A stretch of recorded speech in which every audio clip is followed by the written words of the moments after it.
स्पष्ट काय सांगितलं पाहिजे, यांच्या मराठ्यांच्या एकजुटीच्या जीवावरती यांच्या भावना येतात. आपण निवडून आला पाहिजे प्रत्येकाच्या.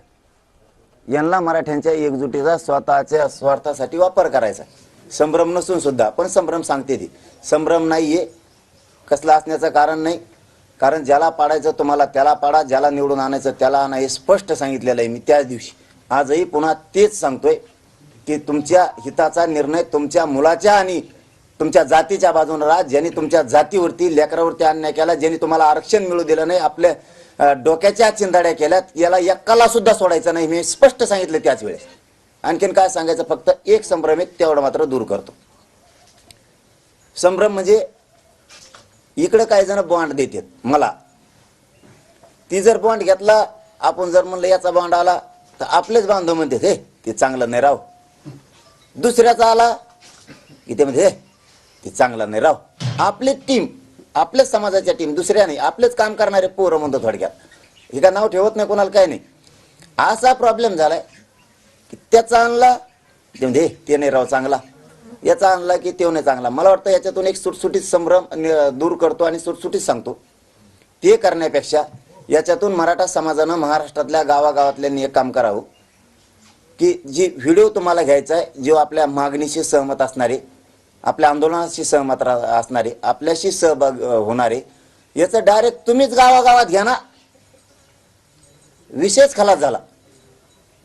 गावातल्या मराठा समाजानं स्वतः त्याचे कोण लिहून म्हणा किंवा व्हिडिओ चांगला राहील. लिहून पेक्षा लिहायला काय ते बदलू शकते. व्हिडिओ टाकला म्हणजे त्याचा कार्यक्रम तरी वाजत की यांनी शब्द दिला होता, पण आधी टाकायचा नाही.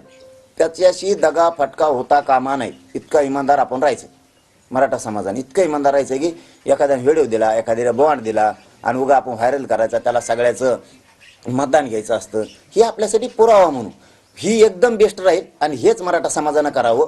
गावागावातल्या मराठा समाजानं जो बॉन्ड आणि ती व्हिडिओ घ्यायचा आहे, ते गावातल्या आपल्या गावातले त्यांचे प्रत्येकाचे कार्यकर्ते असतात. म्हणजे जेवढे काय उभा आहेत प्रत्येकाचे कार्यकर्ते असतात.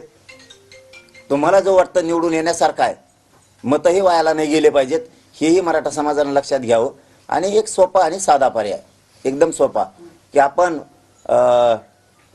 गावागावातल्या लोकांनी जरी लिहून घेतलं, ही एका दिवसात काम होऊ शकतं, तर तुम्हाला 10 दिवस आहेत. मला ह्योच विषय सगळ्यात महत्त्वाचा जास्त सांगायचा होता. हेच तुमच्यासाठी एकदम सोपं राहील बाबा, गावकऱ्यांनासाठी, मराठा समाजासाठी. म्हणजे जे आजची प्रेस संभ्रमासाठी घेतली मी, की हे लय बेस्ट राहील सगळ्या समाजासाठी, की आपण गाव लेवलवरच तुमच्या प्रत्येक गावात प्रत्येक त्या उभा राहिलेल्यांचे कार्यकर्ते असतात. एकदम साधा आणि सोपा प्रश्न आहे. आता संभ्रम नसावा मराठा समाजात कोणताच, की तुम्हीच लिहून घ्या, तुम्हीच व्हिडिओ करून घ्या.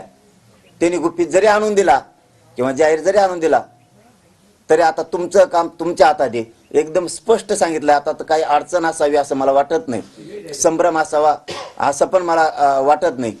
की मराठा समाजानं, गावागावातल्या मराठा समाजानं आपलं मत कोणाला द्यायचंय, आपण कोणाच्या पाठीशी उभा राहायचंय, याचा व्हिडिओ गावागावातलेच घ्या.